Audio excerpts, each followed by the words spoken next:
C'était un matin de Noël, clair et froid, comme ceux de mon enfance, sauf que cette fois, la lumière me faisait mal aux yeux. Je m'étais levé tôt, bien avant eux, avec cette agitation douce qu'on garde quand on veut encore croire à la fête. J'avais préparé le café, vérifié le gâteau, plié mon écharpe rouge, celle que Thomas aimait quand il était petit. Maman, on dirait le manteau du Père Noël. Je souriais en y repensant. Sous le sapin, les paquets s'empilaient. J'avais passé du temps à choisir le mien pour lui. Une montre simple, en cuir brun, élégante, sans prétention. La même marque que celle que son père portait jadis. Je m'étais dit, il la gardera longtemps, ce sera comme un fil entre nous. Quand ils sont arrivés, Lucie rayonnait, parfumée, tirée à 4 épingles. Thomas portait ce sourire un peu absent qu'il arbore depuis qu'elle existe. Et Jules, mon petit-fils, courait déjà autour du sapin, les yeux pleins d'étincelles. La scène aurait pu être parfaite. Lucie m'a embrassé sur la joue. « Vous avez bien dormi, Madeleine ?» Sa politesse sonnait comme une consigne. « Oui, merci. Un peu tôt levé, comme d'habitude. »« Ah, vous n'arrivez plus à dormir ?»« C'est l'âge. Sans doute. » Elle avait dit cela sans méchanceté apparente, mais assez fort pour que Thomas entende. Il n'a rien dit. Nous nous sommes installés. Le repas s'est déroulé dans une atmosphère brillante, presque étouffante. Lucie parlait beaucoup, trop. Elle commentait tout. La cuisson, la décoration, les assiettes. Moi, je souriais. J'avais appris à sourire pour éviter qu'on me prenne pour une rabat-joie. Je pensais, tiens bon jusqu'au cadeau. Après, tu rentreras tranquille. Quand est venu le moment de les ouvrir, j'ai senti mon cœur battre plus vite. Jules sautait d'un paquet à l'autre, criant « C'est pour moi, c'est pour moi !» Lucie le guidait, Thomas filmait. J'avais posé ma petite boîte, enveloppée dans un papier sobre, à côté de celle qu'ils avaient préparée pour lui.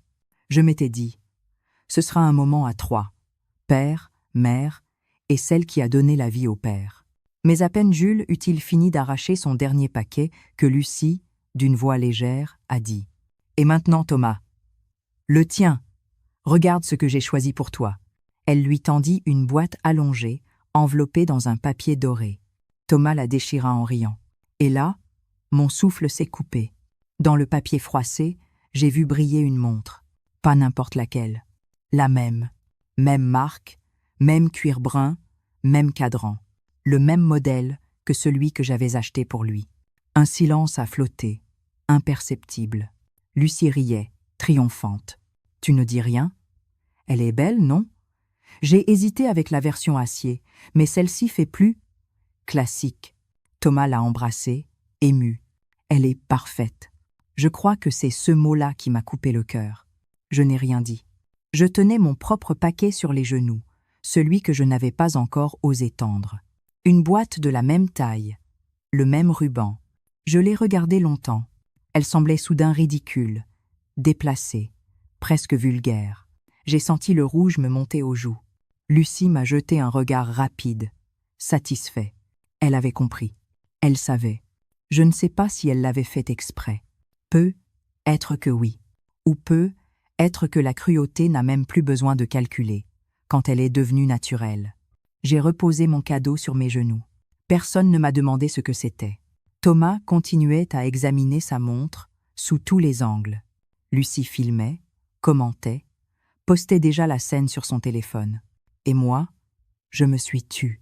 J'ai eu envie de rire, un rire nerveux, absurde, parce que c'était trop précis pour être un hasard, trop cruel pour être accidentel.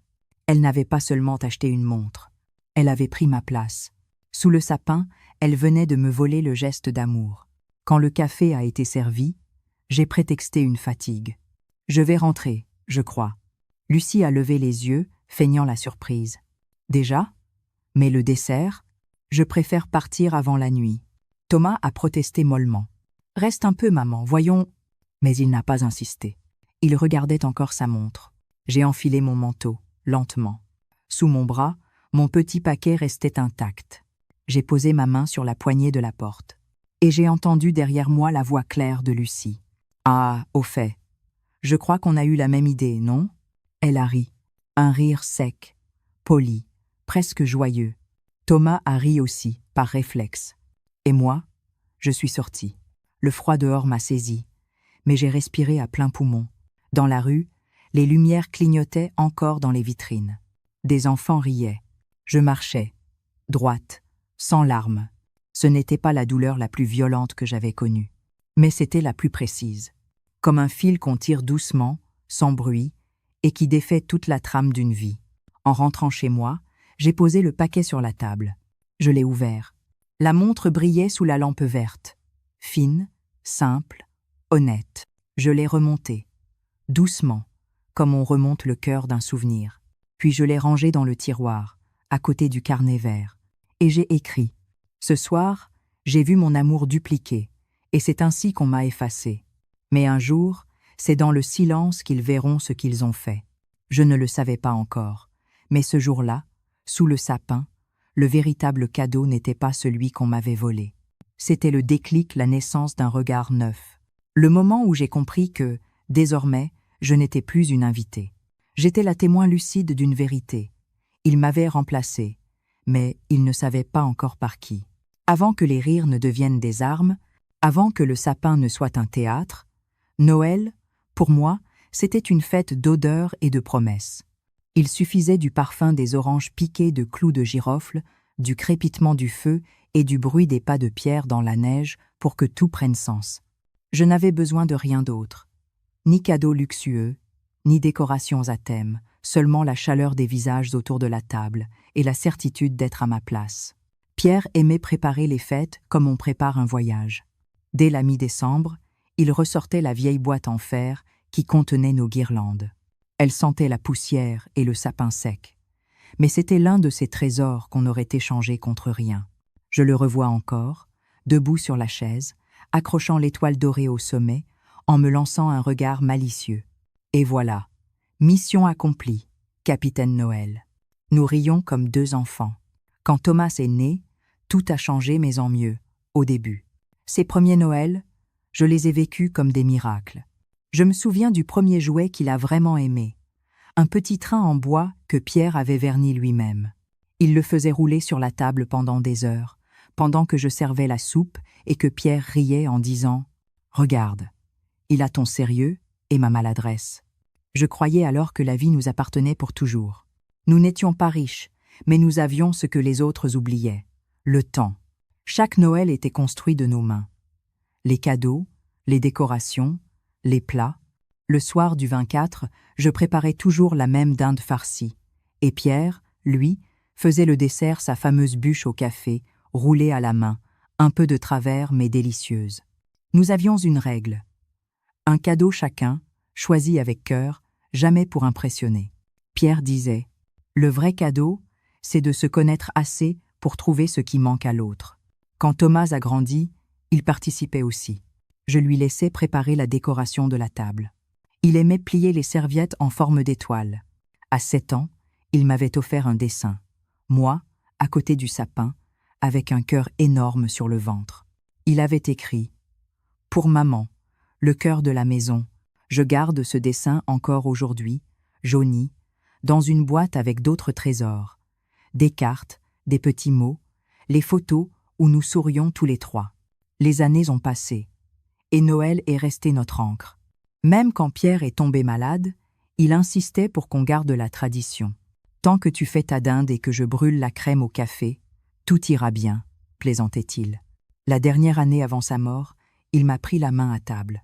Promets-moi que tu continueras, que tu feras Noël, même seul, pour Thomas, pour le souvenir. J'ai promis, et j'ai tenu parole. Après sa disparition, j'ai continué. Les premiers temps, ce fut une torture silencieuse. Le bruit des couverts sonnait faux, la maison paraissait immense. Mais Thomas venait, chaque année, sans faute. Il m'aidait à mettre la nappe rouge, il m'apportait une bouteille de vin. Nous évoquions Pierre, sans trop en dire, comme on évoque une lumière trop forte. Puis il a rencontré Lucie. Elle est arrivée dans nos vies comme un courant d'air, élégante, vive, confiante. Elle aimait organiser, optimiser, moderniser. Je me souviens de son premier Noël chez moi. Elle avait trouvé mes guirlandes dépassées et ma bûche trop rustique. Elle avait proposé de repenser la disposition de la table. J'avais souri, un peu gêné, en lui laissant faire. C'était son enthousiasme, pensais-je. Et si cela rendait Thomas heureux, je pouvais bien céder sur quelques détails. Mais au fil des ans, ces détails ont grignoté tout le reste. Mon plat préféré est devenu trop lourd, mes décorations trop chargées, mes histoires trop répétitives. Lucie a peu à peu pris le contrôle de chaque Noël. Sans jamais m'en priver ouvertement, elle me déléguait les tâches mineures. « Madeleine, vous pourriez vous occuper des serviettes ?» Moi, la gardienne des Noëls d'autrefois, j'étais devenue figurante. Pourtant, chaque année, je continuais à choisir un cadeau pour Thomas. Pas pour rivaliser, non.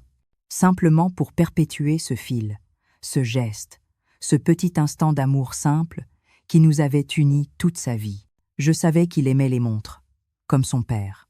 Alors, cette année-là, j'en avais choisi une belle, discrète, sans prétention. Je voulais qu'elle lui rappelle d'où il venait, qu'elle tique au même rythme que nos souvenirs. Je l'ai emballée avec soin. Le papier brun, la ficelle rouge, une petite étiquette. Pour Thomas, avec tout mon cœur. Maman. Je l'ai posée sur la table en me disant « Voilà Pierre, la promesse est tenue, Noël continue. » Et pourtant, je crois que, ce matin-là, en la glissant dans mon sac, quelque chose en moi pressentait déjà la défaite. Une ombre, mince, mais réelle. Comme si mon instinct de mère savait avant moi que ce Noël serait celui de la dépossession, celui où, sous le sapin, j'allais découvrir que même l'amour peut être dupliqué, et que la tendresse, quand on ne la protège pas, finit toujours par être revendiquée par d'autres. Les blessures ne commencent jamais par un coup. Elles naissent dans les détails. Un mot, un silence, un regard qu'on détourne un peu trop tôt. Je n'ai pas vu venir la rupture. Elle s'est installée en douceur, comme une buée entre nous. La première fois que j'ai senti le glissement, c'était un dimanche. Lucie avait invité ses parents pour faire connaissance.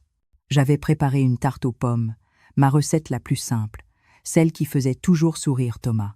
Mais en arrivant, elle m'a arrêtée à la porte. « Oh non, Madeleine, ne vous donnez plus cette peine. » Maman a fait un fondant, il vaudrait mieux éviter les doublons. Ce mot, doublon, m'a piqué comme une aiguille. Je suis restée là, la tarte entre les mains, sans savoir quoi répondre. Thomas a levé les yeux, embarrassé. « Ce n'est pas grave, on la goûtera plus tard, hein ?» Mais plus tard n'est jamais venu. Depuis ce jour, j'ai commencé à remarquer les petites choses. Lucie parlait à Thomas de sujets qu'il partageait. Leurs projets, leurs vacances, leurs amis, intéressants. Quand je tentais d'ajouter un souvenir ou une remarque, elle coupait poliment. « Oh oui, ça devait être différent à votre époque. » À votre époque. 3 mots, mais ils m'ont vieilli de 20 ans d'un coup. Je voyais bien que Thomas voulait ménager tout le monde. Il me prenait la main en sortant. « Ne fais pas attention, maman. Elle veut juste que tout soit parfait. » Je répondais. « It is frowned of. » Je sais, mais je ne savais plus rien. Les invitations ont commencé à se faire plus rares. Avant, c'était automatique. Chaque dimanche, un déjeuner, un café, un tour au marché. Puis, peu à peu, tout s'est espacé. Ce week-end, on est pris. Jules a un anniversaire. On part respirer à la mer. Toujours dit gentiment, avec ce ton de justification qui ne laisse pas place aux reproches. Et moi, je disais, bien sûr, profitez. Je le disais sincèrement, mais au fond de moi, je sentais un espace s'agrandir. Un jour, j'ai apporté à Jules un pull que j'avais tricoté, bleu marine, avec ses initiales brodées à la main. Lucie a souri, un peu crispée. Il est très joli, mais tu sais, il ne met plus trop de choses faites main. Elle a ajouté, comme une explication. Les enfants, maintenant, ils préfèrent les matières techniques. Les matières techniques. J'ai rangé le pull dans mon sac, en hochant la tête. Thomas, lui, ne disait rien. Il regardait ailleurs. Peu à peu, ma maison s'est vidée de leur rire. Les Noëls autrefois préparés à plusieurs se faisaient désormais chez eux, pour ne pas te fatiguer. On m'envoyait des photos, Jules devant le sapin, Lucie en tablier blanc, Thomas coupant la dinde. Sur l'écran, tout semblait parfait. Mais ce n'était plus mon décor. Je n'étais plus qu'une spectatrice d'une fête dont j'avais écrit le premier chapitre.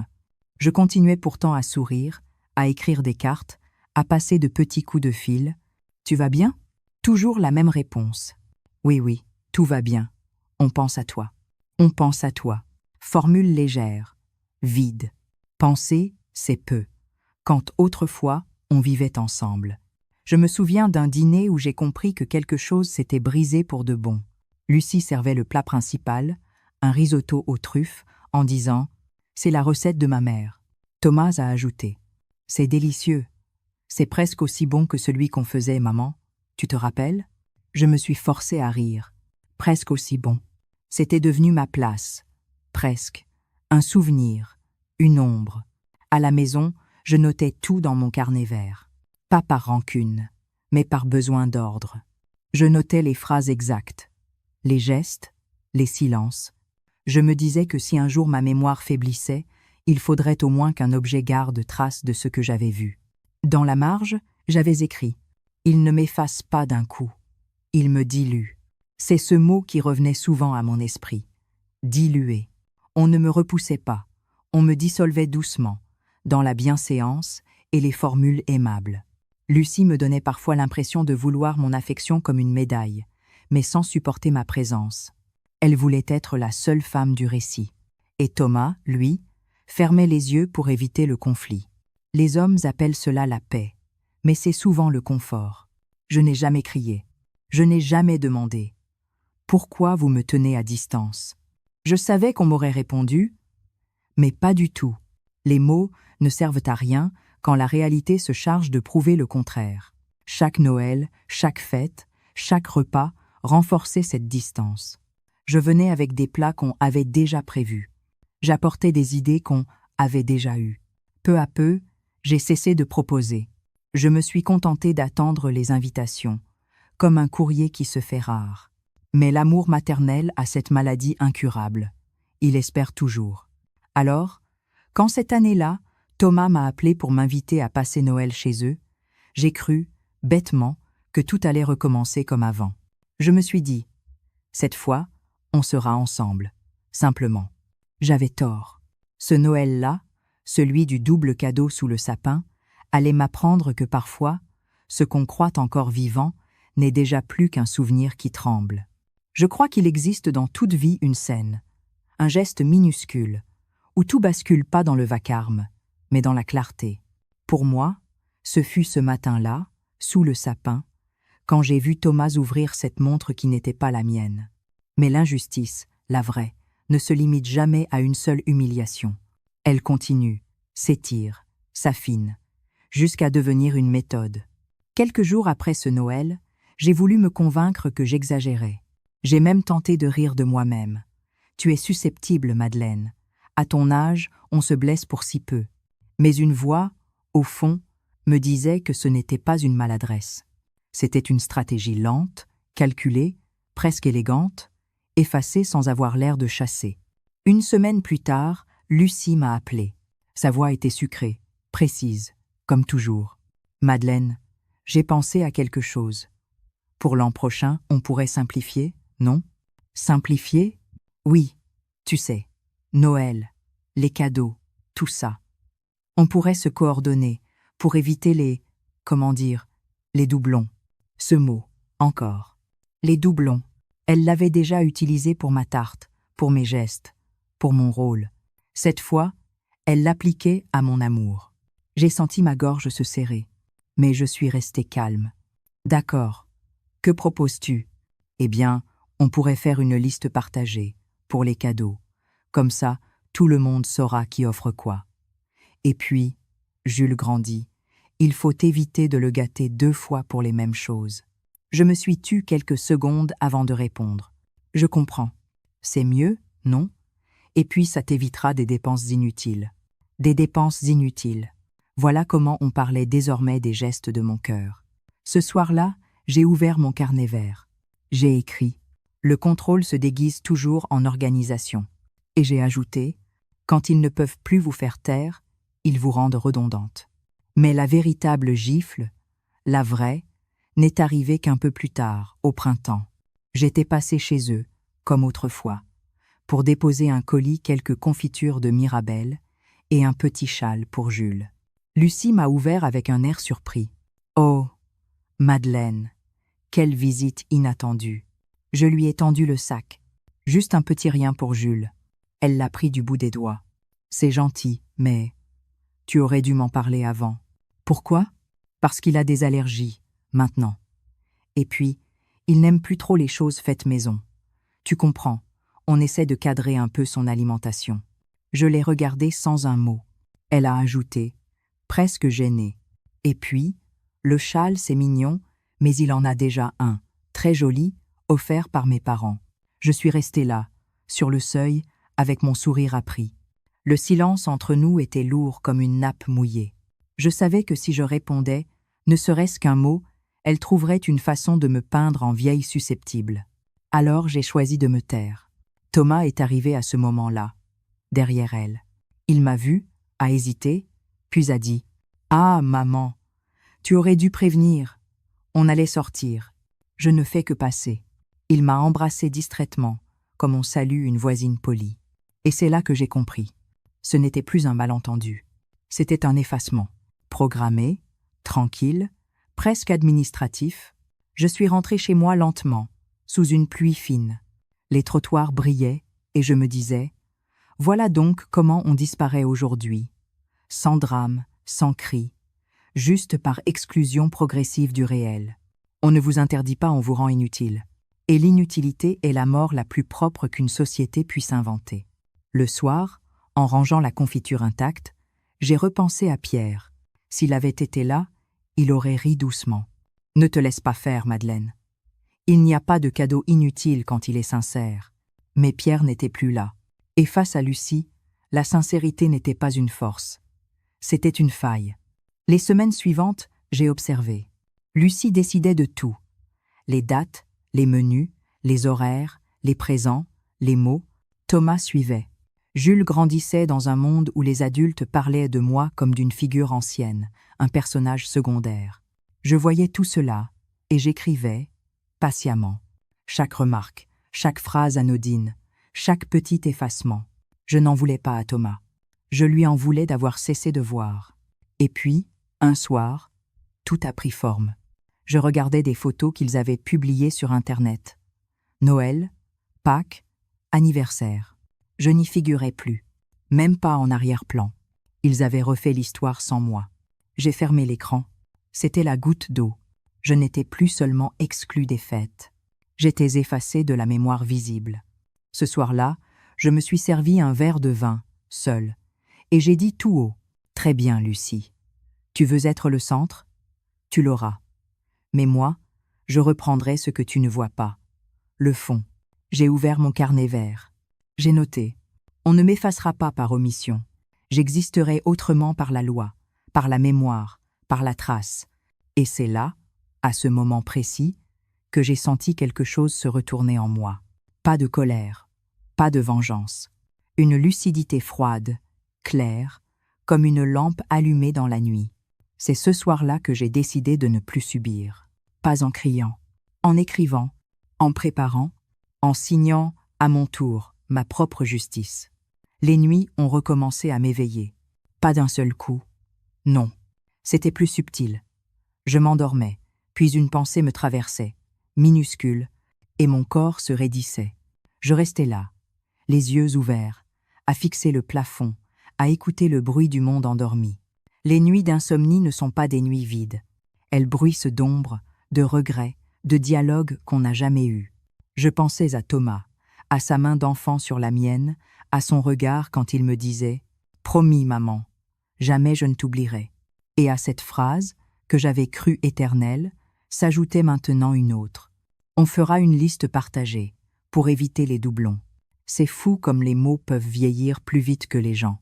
Je revoyais la scène du sapin, le sourire de Lucie, la montre brillante sous la lampe, le silence gêné de mon fils. Je me repassais chaque détail comme un film qu'on essaie de comprendre. Mais ce n'était pas un film. C'était ma vie. Et elle m'échappait.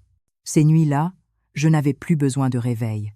Mes pensées sonnaient toutes seules, à heure fixe. Je me levais, j'allumais la lampe verte, Je buvais un peu d'eau et j'écrivais. Des phrases brèves, sans colère, mais pleines de lucidité. On croit que l'amour protège. En réalité, il endort. Les humiliations domestiques sont les plus difficiles à prouver, car elles se cachent derrière les sourires. Je dois arrêter de vouloir être invitée. Je dois redevenir l'hôte de ma propre vie. Au fil des pages, je voyais se dessiner une décision. Je ne pouvais pas continuer à être celle qu'on tolère. Je n'étais pas née pour finir sur un banc de touche, à attendre des miettes d'attention de ceux que j'avais nourris, lavés, élevés. Mais la colère ne menait à rien. Je la sentais pourtant, montée, acide, prête à brûler tout. Alors je faisais ce que je fais toujours quand je suis perdue. Je priais. Non pas pour qu'on me rende justice, non. La justice n'est pas affaire de ciel, mais pour que Dieu m'aide à rester claire, droite, sans haine. Je disais, donne-moi la force de ne pas devenir comme eux. Donne-moi la force d'agir avec calme. Une nuit, j'ai repensé à Pierre. Je le voyais, comme s'il était assis au pied du lit, me regardant sans parler. C'était son habitude, quand il voulait me faire comprendre sans mots. Je lui ai murmuré. Ils ne savent pas ce qu'ils font, Pierre. Mais moi, je sais. Et je ne veux plus qu'ils disposent de moi. Et dans ce silence-là, j'ai compris que c'était décidé. Je n'allais plus attendre.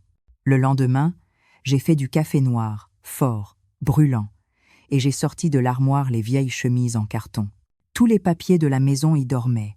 Les actes, les relevés, les correspondances de la succession. Je les ai étalés sur la table comme on aligne des pièces d'un puzzle. Je n'y comprenais pas encore tout, mais j'avais le pressentiment que les réponses étaient là, cachées entre les chiffres et les signatures. J'ai ouvert mon carnet vert à une page neuve. En haut, j'ai écrit en lettres capitales. Ce que j'ai encore. En dessous, j'ai noté. Une maison, à mon nom. Un compte épargne, à mon nom de jeune fille. Une assurance vie, ouverte par Pierre. Un testament ancien, rédigé avant la naissance de Jules. Et j'ai ajouté ce qu'ils ignorent. Cette colonne-là, je la remplissais avec un calme étrange. Je sentais que ce savoir, désormais, était ma vraie liberté. Les jours suivants, j'ai commencé à observer les autres autrement. Les paroles de Lucie, que je subissais, devenaient des données, ses sourires, des indices. Je ne la haïssais plus, je la décryptais. C'est une sensation curieuse, cette bascule de la douleur en stratégie. Je n'étais plus la victime, j'étais la témoin. Une nuit, j'ai rêvé que je tenais un trousseau de clés. Il y en avait beaucoup, lourdes, anciennes. Certaines n'ouvraient rien, d'autres faisaient cliqueter des serrures que je ne reconnaissais pas. Au matin, j'ai compris. Ces clés, c'étaient mes papiers, mes droits, mes traces. Je devais apprendre à les manier de nouveau. J'ai appelé Mireille, ma voisine, celle qui avait perdu son mari quelques années avant moi. Je savais qu'elle avait réglé beaucoup de choses avec un notaire patient, compétent, discret. Elle m'a dit « Va voir Maître Lenoir, il t'écoutera sans juger. Et surtout, il écrira pour toi ce que tu n'oses plus dire. » Je l'ai remercié. Le rendez-vous était pris. Le soir même, j'ai noté dans mon carnet. Je ne me bats pas pour récupérer leur amour. Je me bats pour garder mon nom sur ce que j'ai construit. La tendresse n'est plus une monnaie d'échange. C'est un souvenir qu'on range à l'abri. Puis, j'ai refermé le carnet. Et pour la première fois depuis des semaines, j'ai dormi. D'un vrai sommeil. Pas celui qui fuit les cauchemars, mais celui qui prépare la clarté. J'ai rêvé que j'étais au bord de la mer, debout, face au vent. Les vagues frappaient les rochers, régulières, obstinées. Et dans ce rêve, je ne tremblais plus. Je savais que le lendemain, j'allais reprendre les clés de ma propre maison intérieure. J'allais me lever, m'habiller, sortir et signer. Non pas pour leur prouver quoi que ce soit, mais pour redevenir entière. Je suis sortie ce matin-là avec une étrange sensation.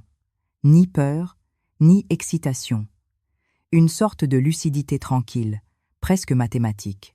Le ciel était pâle, la ville silencieuse. J'ai pris le bus de 9h15, mon dossier sous le bras, comme une écolière appliquée. Autour de moi, les gens consultaient leur téléphone. Moi, je tenais simplement mes papiers, ce rectangle d'ordre dans un monde de bruit. L'étude de Maître Lenoir se trouvait dans une ruelle calme près de la poste. Une plaque en laiton, sobre, indiquait « Étude notariale, le noir, associé ». Je me suis arrêté un instant sur le trottoir. J'ai repensé à Pierre, à nos signatures côte à côte sur l'acte d'achat de la maison, 35 ans plus tôt. Je me suis dit « C'est encore à moi de signer pour la survie de notre nom ». À l'intérieur, tout respirait la lenteur des choses sérieuses. Le parquet qui craque, les volets à demi clos, l'odeur du papier et de la cire. La secrétaire, une femme douce aux cheveux gris, m'a accueilli avec un sourire sincère. « Madame Garnier, Maître Lenoir vous attend. » Il s'est levé en me voyant entrer. Un homme à lunettes fines, la cinquantaine, calme, précis, avec ce regard qui écoute vraiment. « Installez-vous, madame. Nous avons le temps. » Je me suis assise, les mains jointes sur mon sac. Il a attendu que je parle, sans m'interrompre, sans gestes inutiles. Alors, j'ai tout raconté. Pas le chagrin, pas les humiliations, seulement les faits. Les cadeaux refusés, le contrôle insidieux, le double cadeau de Noël. Il a noté, de sa belle écriture régulière, sans jamais hausser le sourcil. Quand j'ai terminé, il a dit simplement « Vous avez bien fait de venir. Ce que vous décrivez, Madame Garnier, c'est une dépossession douce, mais réelle. Et cela commence toujours par les symboles. » J'ai hoché la tête. « Je ne veux pas de guerre, maître. Je veux juste que, le jour où ils croiront tout décidé, ils découvrent qu'ils n'ont plus les clés. » Il a souri, lentement. « C'est possible. Il suffit de tout préparer avec rigueur. Nous allons revoir votre testament, vos comptes, vos procurations. Vous êtes encore parfaitement maîtresse de vos biens. » Ces mots m'ont apaisée. Parfaitement maîtresse. Je crois que je n'avais plus entendu cette expression depuis des années. Pendant 2 heures, nous avons passé tout en revue. Il m'a posé des questions précises, claires, presque pédagogiques. Avez-vous des assurances vie, des parts en copropriété, des procurations bancaires en cours?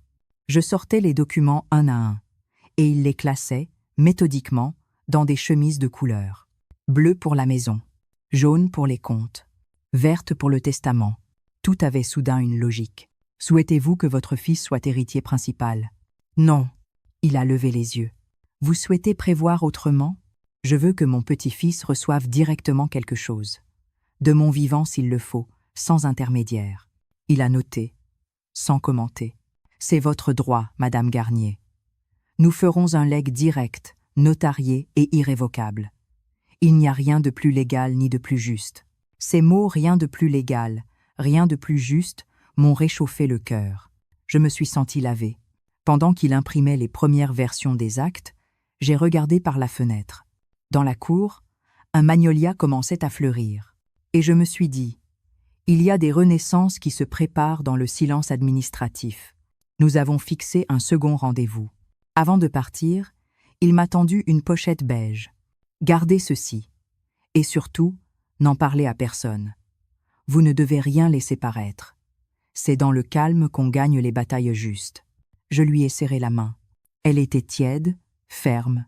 Je suis sorti avec la sensation étrange de tenir un bouclier invisible. Les jours suivants, j'ai perfectionné la façade. Je répondais aux appels de Lucie, avec une douceur nouvelle. Elle en semblait presque surprise. « Vous allez bien, Madeleine? Vous avez l'air plus apaisée. »« Oui, je dors mieux. Je range un peu mes papiers. Ça me fait du bien. »« Ah, tant mieux. C'est important de simplifier à votre âge. » J'ai souri. Le mot « simplifier » n'avait jamais sonné aussi juste. Oui, j'étais en train de simplifier en les effaçant de mes actes. Je suis allé à la banque. J'ai ouvert un nouveau compte, à mon nom de jeune fille, Madeleine Chassaigne. Quand la conseillère m'a demandé « Vous avez encore votre carte d'identité à ce nom ?» Oui, je ne l'ai jamais détruite. Elle m'a toujours protégée. Elle a ri doucement. « Vous êtes prévoyante, Madame Chassaigne ?» Je n'ai pas corrigé. Ce nom ancien redevenait vivant. Il me rappelait celle que j'avais été avant d'être la mère de Thomas. Le soir, j'ai rangé les papiers dans une pochette grise. J'ai écrit dessus, au stylo bleu, « À ouvrir en cas de doute », et je l'ai glissé dans le tiroir du buffet, entre la nappe blanche et les photos anciennes. Personne n'y regarderait jamais. Je souriais en pensant que la vérité aime se cacher là où règnent les souvenirs. Quelques jours plus tard, Thomas m'a appelé. On pensait passer dimanche, maman. Lucie voudrait qu'on t'aide à mettre un peu d'ordre dans tes affaires. Elle dit que tu as trop de papiers, que c'est dangereux. J'ai répondu calmement. C'est déjà fait. Vous n'avez plus à vous en occuper. Il a marqué un silence. Ah bon? Tu as fait appel à quelqu'un? Oui. Un notaire. Un vrai. Il n'a pas su quoi répondre. Je l'imaginais, de l'autre côté du fil, regardant Lucie, déstabilisée. Pour la première fois, je sentais le déséquilibre s'inverser. J'étais redevenue celle qui savait, celle qui décidait. Le soir même, j'ai noté dans mon carnet. Quand ils me croient docile, je scelle ma liberté. Quand ils me disent vieille, je signe. Quand ils me disent simple, je prépare. Et dans le calme, je redeviens souveraine. Le dimanche suivant, le ciel était d'un bleu cruel. Un de ces ciels trop purs, qui dévoilent tout. J'avais passé la matinée à ranger quelques fleurs dans un vase, à lisser la nappe, à préparer du café non par gentillesse, mais par stratégie. Je savais qu'il viendrait. Et je savais pourquoi. À 14 heures précises, la sonnette a retenti. Je les ai vus par la fenêtre. Thomas, un peu raide dans sa veste, et Lucie, avec son sourire de façade. Il tenait un dossier sous le bras. Je n'ai pas eu besoin de deviner le reste. Il venait m'aider à mettre de l'ordre. J'ai ouvert la porte, comme si de rien n'était. « Bonjour, mes chéris. » Entrez. Lucie m'a embrassé avec un parfum trop fort. Comme toujours, votre maison sent la cire et les souvenirs. Elle aimait ce ton faussement attendri. Thomas, lui, paraissait nerveux. « Maman, on voulait te parler d'un truc pratique. » « Je t'écoute. » Ils se sont assis, Lucie croisant les jambes, Thomas tripotant une enveloppe blanche. « Voilà, a-t-il commencé. On s'est dit que pour éviter les confusions, on pourrait centraliser un peu tout. Les papiers, les comptes, les démarches. Tu sais, au cas où. » Lucie a ajouté, d'une voix douce. « C'est juste pour te simplifier la vie. » On a préparé un petit document, rien d'engageant, juste une formalité. Elle a sorti de son sac une chemise plastique. Je l'ai reconnue immédiatement. Le piège. 3 pages d'imprimé. Des phrases longues, rassurantes, et au milieu de tout cela, une clause. Toujours la même. Autorisation permanente de gestion des comptes et biens de Madame Madeleine Garnier au bénéfice de Monsieur et Madame Garnier-Dubois. J'ai pris le papier dans mes mains. Leur piège était bien ficelé. Je l'ai relu lentement, sans rien dire. Lucie m'observait, sûre d'elle. Elle croyait tenir enfin la victoire complète, la signature qui m'effacerait. « Tu peux lire tranquillement, maman, » a dit Thomas. On a tout fait valider par un ami notaire. Je me suis tue. Je laissais le silence s'installer long, presque inconfortable. Puis j'ai levé les yeux vers eux. « Un notaire, dis-tu » Lucie a souri. « Oui, bien sûr. Il nous a dit que tout était en ordre. » J'ai reposé la feuille sur la table, puis j'ai ouvert calmement le tiroir du buffet. Je savais exactement ce que j'allais faire. Ma pochette grise m'y attendait, celle où Maître Lenoir avait glissé tous mes actes, toutes mes signatures, toute ma protection. Je l'ai posée devant eux. Le froissement du papier a suffi à les faire taire. Moi aussi, ai-je dit. J'ai vu un notaire. Un silence est tombé. Lucie a pâli légèrement. Thomas m'a regardé, perdu. J'ai ouvert la pochette, sorti un document scellé du cachet bleu. Testament et disposition patrimoniale de Madame Madeleine Chassaigne, dite Garnier. Lucie a voulu parler, mais je l'ai arrêtée d'un geste. Ce que vous tenez là, c'est un papier. Ce que moi je tiens, c'est la loi. Et la loi, je l'ai signée avant vous. Thomas a murmuré. Tu as fait un Nouveau Testament? Oui. Sans nous prévenir. Je croyais que vous aimiez les surprises. Lucie s'est levée brusquement. Mais enfin, Madeleine, vous dramatisez.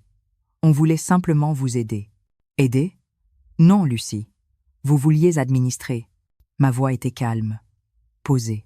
Elle, au contraire, tremblait légèrement. Je les regardais, l'un après l'autre. 2 adultes pris la main dans le sac de la fausse bienveillance. Leur silence, à ce moment-là, valait toutes les confessions. Je n'ai pas crié. J'ai simplement ajouté « Je vous remercie d'être venu ». Cela m'a permis de vérifier que j'avais eu raison d'agir à temps.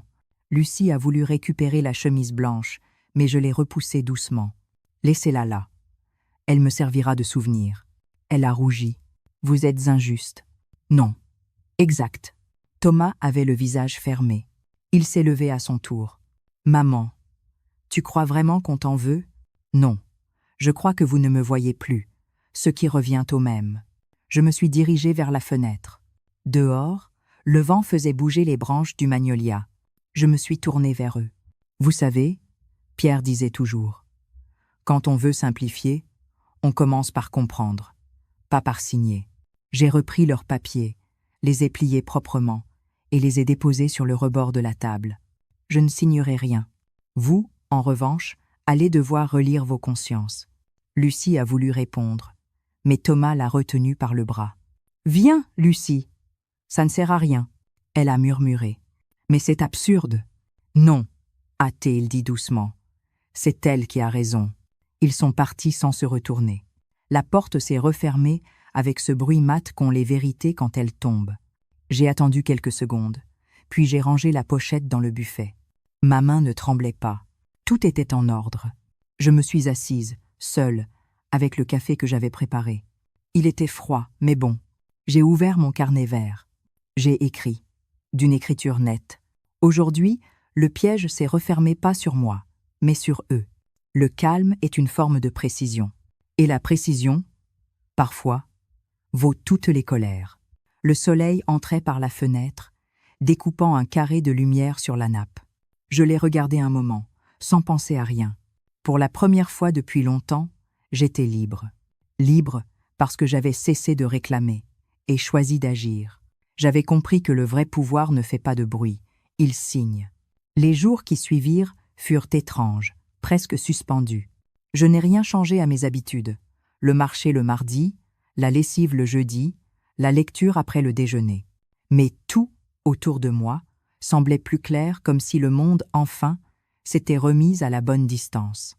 J'avais replacé chaque chose à sa place, et le silence qui s'installait n'était plus celui de l'exclusion, mais celui du rétablissement. Le téléphone, d'abord, a cessé de sonner. Lucie n'appelait plus. Thomas non plus. Je savais qu'ils devaient se parler entre eux, beaucoup, nerveusement, dans ce langage rapide des gens pris en faute. Je les imaginais dans leur cuisine immaculée. Lucie, debout, agitée, criant qu'elle ne comprenait pas comment j'avais pu faire ça. Et Thomas, la tête entre les mains, murmurant qu'il avait peu être sous-estimé ma lucidité. Je n'avais pas besoin d'assister à la scène. Je la connaissais déjà. Leur désarroi était la preuve que j'avais touché juste. Quelques jours plus tard, les premiers échos sont venus par Mireille, ma voisine. Je les ai vus au marché, ton fils et sa femme. Elle avait l'air contrariée. J'ai souri. Elle s'y habituera. Certains visages ne savent plus être calmes sans dominer. Mireille a ri doucement. Tu es plus forte que je ne le pensais, Madeleine. Non, ai-je répondu, je suis simplement redevenue à ma taille. Puis, un soir, Thomas a fini par appeler. Sa voix était hésitante, fatiguée. Maman, on doit parler. Je t'écoute. Lucie ne comprend pas pourquoi tu nous as caché ces démarches. Elle se sent trahie. Elle se sent trahie parce que je me suis protégée? C'est intéressant. Un silence. Puis il a murmuré. Tu as raison. Peu. Être qu'on est allé trop loin. J'ai laissé flotter un temps, puis j'ai dit calmement. Je ne veux pas d'excuses. Je veux juste qu'on arrête de me considérer comme un dossier. Il n'a rien répondu. Je savais qu'il comprenait. Les jours suivants, tout s'est effondré chez eux, lentement. Lucie, blessée dans son orgueil, a commencé à raconter sa version des faits, auprès des amis, de la famille, de ses collègues. Elle disait que j'avais agi dans son dos, que j'étais une vieille rancunière. Mais plus elle parlait, plus son ton se fissurait. Les gens ne sont pas idiots. Ils sentent quand une histoire sonne faux. Et sa colère, à force de tourner à vide, a fini par se retourner contre elle. Jules, lui, n'a pas compris tout de suite. Il sentait simplement que quelque chose avait changé. Quand il m'a revue, quelques semaines plus tard, il m'a serré fort et m'a dit « Papa est fâché. Maman crie beaucoup. » Je lui ai répondu « Ne t'inquiète pas, mon cœur. Parfois, les adultes crient quand ils découvrent la vérité. » Il a levé les yeux vers moi, sérieux, et a demandé « C'est quoi, la vérité ?» Je lui ai caressé les cheveux. C'est ce qui reste. Quand les mensonges s'en vont. Les semaines ont passé. Lucie a cessé de venir. Thomas, lui, passait de temps en temps, seul, avec un air fatigué. Il m'apportait des fleurs ou des gâteaux, maladroitement. Je ne posais pas de questions. Il me parlait de Jules, de son travail, de banalités. Je voyais bien qu'il cherchait à combler le vide sans savoir comment le nommer. Je le laissais faire. Il fallait que le silence fasse son œuvre. Et puis, un jour, il a craqué. C'était un dimanche de pluie. Il est venu sans prévenir, trempé, le visage fermé. Il s'est assis sans un mot, puis a sorti de sa poche un vieux stylo, celui que Pierre lui avait offert pour ses 10 à 8 ans. « Tu te souviens » ? « Oui. Je l'ai retrouvé dans mes affaires. » Lucie voulait le vendre, pour désencombrer. Il a ri, un rire triste. C'est là que j'ai compris. Elle n'a jamais voulu ranger la maison. Elle voulait ranger ma mémoire. Il m'a regardé longuement. Je ne t'ai pas défendu, maman. Et pourtant, je savais qu'elle avait tort. Il n'est jamais trop tard pour voir clair. Il a hoché la tête, les yeux humides. Nous n'avons rien ajouté. Le silence entre nous, cette fois, n'était plus une coupure. C'était un pont. Quelques semaines plus tard, j'ai appris que Lucie avait quitté la maison pour faire une pause. Je n'ai pas cherché à savoir davantage. J'ai simplement écrit dans mon carnet vert. Les masques tombent toujours quand ils n'ont plus d'air. L'éclatement n'avait pas besoin de spectateurs. Je l'observais de loin, avec une sorte de compassion froide.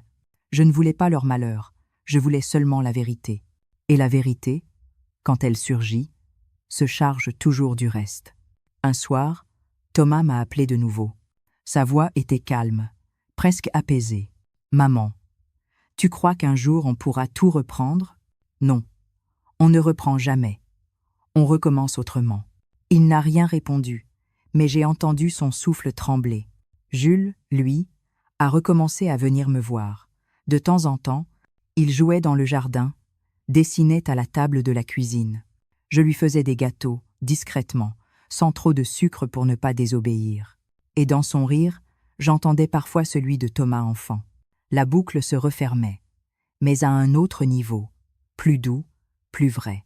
Un après-midi, j'ai trouvé sur ma boîte aux lettres une petite carte, une écriture d'enfant. « Merci pour les gâteaux. Je t'aime fort, mamie. » Aucune signature d'adulte, juste la sienne. J'ai gardé la carte dans mon carnet vert, entre 2 pages. C'était, à sa manière, la première pierre d'un avenir réparé. Je n'ai jamais cherché à me venger. La vengeance exige de l'énergie. La justice n'en demande pas. Elle se suffit à elle-même. Et ma justice à moi, c'était cela. Les voir découvrir, un à un, que l'amour qu'on méprise finit toujours par se retirer non pas dans la colère, mais dans la lumière. Il y a eu un matin où je me suis réveillée sans ce poids dans la poitrine. Je ne saurais pas dire quand exactement cela a commencé. Peut être après la carte de Jules, peut être après la dernière visite silencieuse de Thomas, mais un jour, le chagrin s'est tout simplement mis à dormir plus longtemps que moi. J'ai ouvert les volets. La lumière entrait à plein rideau, tiède, vivante. Le jardin, que je délaissais depuis des mois, semblait m'attendre. Les lilas étaient en fleurs, les rosiers avaient besoin d'être taillés, et les mésanges revenaient picorer sur la balustrade. J'ai pris un sécateur, enfilé mes vieux gants, et j'ai recommencé à couper, doucement, branche après branche. Chaque geste me rendait à moi-même. Ce n'était pas un travail de jardinage, c'était une reprise de territoire. Je me suis mise à parler à Pierre, comme autrefois. Pas par superstition, juste pour remettre un peu d'ordre dans mes pensées. Je lui ai dit, « Tu vois, mon vieux, j'ai tenu bon, sans éclat, sans cri. Et maintenant, regarde, la maison respire. » Le vent a fait trembler les feuilles, comme une réponse. Au fil des jours, j'ai redécouvert le plaisir des choses minuscules. Le bruit du café qui monte dans la cafetière italienne, la lenteur d'une promenade jusqu'à la boulangerie, le goût d'un fruit mûr mangé en silence. Je m'étais oubliée dans leurs regards. Et voilà que je me retrouvais dans le mien. J'ai décidé de changer un peu la maison. Pas beaucoup, juste assez pour que la mémoire circule différemment. J'ai déplacé la table vers la fenêtre, accroché un rideau clair, offert quelques meubles anciens à l'association du quartier. Les jeunes bénévoles m'ont appelée Madame Madeleine, avec un respect que je n'entendais plus. L'un d'eux, un garçon aux yeux très doux, m'a dit « On sent qu'il y a ici une histoire ». Je lui ai souri. Oui, mais maintenant, elle respire mieux. C'est drôle, la liberté. Elle ne fait pas de bruit quand elle revient. Elle s'installe dans le quotidien, dans le calme des décisions simples. Un matin, je me suis surprise à rire toute seule en cuisinant. Je faisais une soupe, la même que je préparais autrefois pour Thomas Petit. Ce rire m'a effrayée. D'abord, puis j'ai compris qu'il venait de loin, d'un endroit en moi que Lucie n'avait jamais pu atteindre. J'ai recommencé à écrire. Aussi, pas seulement dans mon carnet vert, mais de longues lettres à moi-même. Je racontais ce que j'avais traversé, non pour me plaindre, mais pour laisser une trace. Je voulais que, si un jour Jules tombait dessus, il comprenne que la dignité, ça se travaille, comme un chant, avec patience et droiture. J'ai écrit « Il n'y a pas d'âge pour se remettre debout. Il n'y a que des moments où l'on choisit de ne plus ramper. » Puis, un matin, j'ai pris une décision plus grande encore. Louer la petite maison en bord de mer dont Pierre parlait toujours, celle à Saint-Valery, avec les volets bleus et le jardin de gravier. Je n'y allais pas pour fuir, mais pour respirer autrement. Maître Lenoir s'est occupé de tout. Quand j'ai signé le bail, il m'a regardé avec un sourire complice. « Vous signez encore, Madame Chassaigne ?»« Toujours. Tant que j'ai une main, je signe. » Le déménagement fut simple. Quelques cartons, mes livres, mes carnets, un tableau, la nappe brodée. En arrivant, j'ai ouvert grand les fenêtres. L'odeur du sel et du vent a tout effacé d'un coup. Le soir, j'ai marché sur la plage. Les galets roulaient sous mes pas, la mer brillait d'un éclat d'étain. Je n'ai pas pleuré, j'ai seulement murmuré « Merci ». Dans le village, les gens m'ont vite reconnu. La dame tranquille du chemin des dunes. J'ai pris mes habitudes. Le marché du samedi, le café du coin où le patron me gardait toujours la même table, face à la mer. On m'a proposé de participer à un atelier d'écriture du jeudi. Au début, j'ai hésité, puis j'y suis allée. Ils m'ont écouté lire un petit texte tiré de mon carnet. Quand j'ai fini, il y a eu un silence. Une femme d'une 60aine d'années a murmuré. C'est exactement ce que j'ai vécu avec ma fille. Alors j'ai compris. Mon histoire n'était plus seulement la mienne. Elle appartenait à toutes celles qui avaient trop longtemps plié sans rompre. Je crois que c'est ce soir-là que j'ai cessé de me sentir vieille. J'étais juste une femme en marche, comme les autres, avec son passé sous le bras et son avenir dans la poche. La mer, devant moi, faisait ce bruit continu que j'aime, le bruit du monde qui recommence. Un jour, Thomas m'a appelé. Sa voix était plus posée, plus humble. « Jules voudrait venir passer quelques jours chez toi, cet été. » « Avec plaisir. » Lucie est d'accord. J'ai souri. Alors c'est qu'elle commence à comprendre. Quand j'ai raccroché, j'ai regardé longtemps la mer. Elle était paisible, étale, presque immobile. Je me suis dit que la justice, la vraie, n'est pas celle des tribunaux. C'est celle du temps quand il finit par rendre à chacun la part qu'il mérite. Et moi, ce que le temps me rendait enfin, c'était la paix. Ce soir, la mer est calme. Le vent souffle doucement sur les volets bleus et les vagues semblent respirer à mon rythme. J'ai laissé la fenêtre ouverte pour que l'air salé entre un peu, comme une présence bienveillante. La lampe éclaire le coin de la table, mon carnet vert ouvert, mon stylo posé en travers comme une frontière entre le passé et ce qui reste à dire. Je n'ai plus peur du silence. Il m'accompagne désormais comme un ami fidèle, discret, patient. Pendant longtemps, j'ai cru que me taire revenait à disparaître. Aujourd'hui, je sais que se taire peut aussi être une manière d'exister sans s'abaisser. Le silence, ce n'est pas le vide, c'est l'espace où la vérité prend le temps de s'asseoir. Je repense à ces années de bruissement inutiles, les repas tendus, les sourires contraints, les cadeaux refusés, les phrases qui cinglaient sans hausser la voix. Je me revois, sous le sapin, quand j'ai compris que ce n'était pas seulement un présent qu'on me volait, mais une place. On m'effaçait lentement, poliment, et je me suis laissé faire, par amour, par habitude, par peur de perdre ce qui, déjà, ne m'appartenait plus. Aujourd'hui, quand je ferme les yeux, Je n'éprouve plus ni colère, ni regret. Seulement cette paix étrange de celles qui ont cessé de mendier. Les gens croient que la dignité est une grande chose, solennelle. Non, la dignité, c'est juste continuer à se tenir droite quand tout pousse à plier. C'est refuser de répondre à la cruauté par le cri. C'est choisir la mesure quand on vous offre le mépris. Thomas m'appelle. Parfois. Nos conversations sont simples, sobres, presque tendres.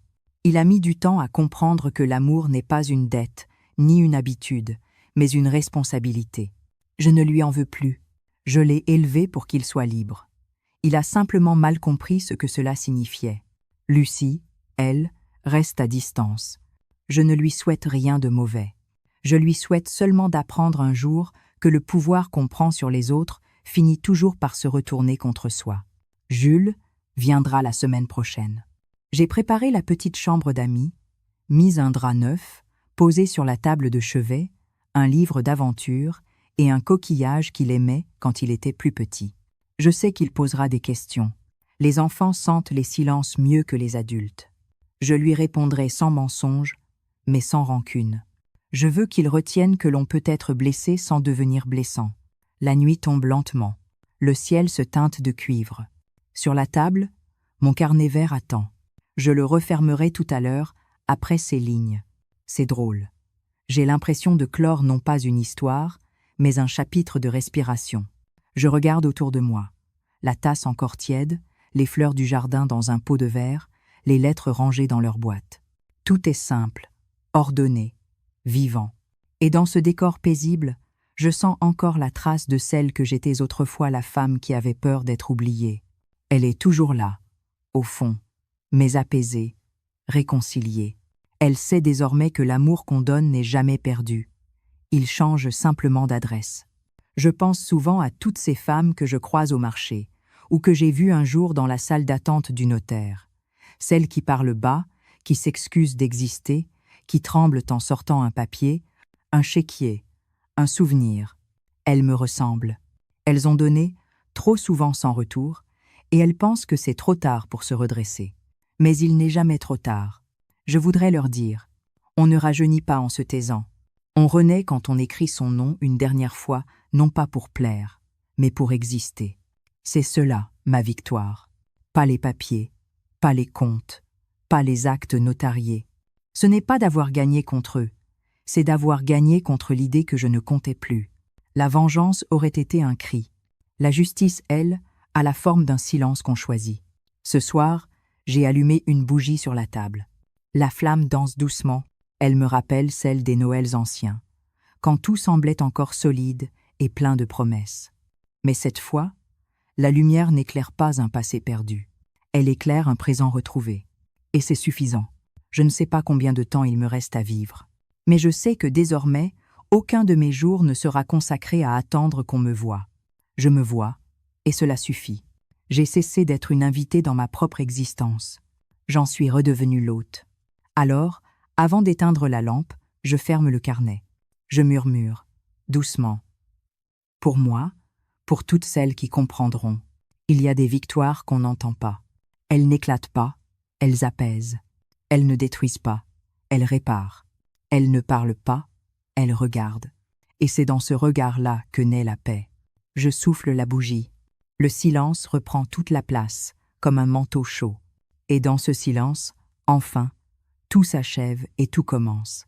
Le silence peut aussi être une forme de justice.